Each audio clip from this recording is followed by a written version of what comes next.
If you skillfully follow the multidisciplinary path, you will never wish to come back. It would be like cutting off your hands. If it is remarkable how much long-term advantage people like us have gotten by trying to be consistently not stupid, instead of trying to be very intelligent.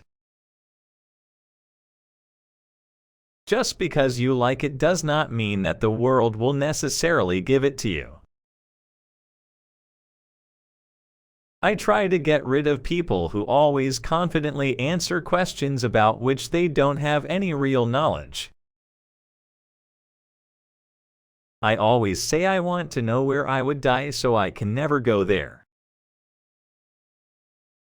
The iron rule of nature is, you get what you reward for.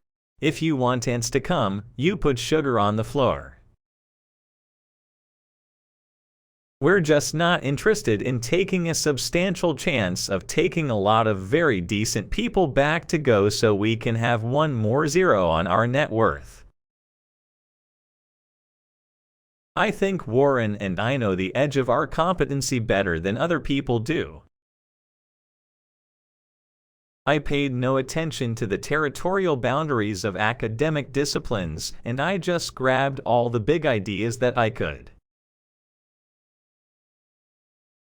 Take a simple idea and take it seriously.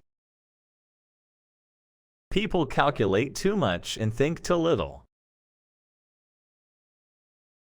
Remember that reputation and integrity are your most valuable assets and can be lost in a heartbeat. The iron rule of nature is, you get what you reward for. If you want ants to come, you put sugar on the floor. If something is too hard, we move on to something else. What could be simpler than that? The best armor of old age is a well-spent life preceding it.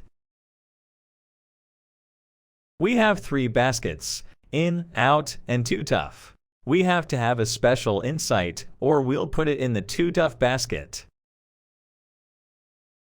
Thanks for watching. For more videos, kindly like and subscribe our channel.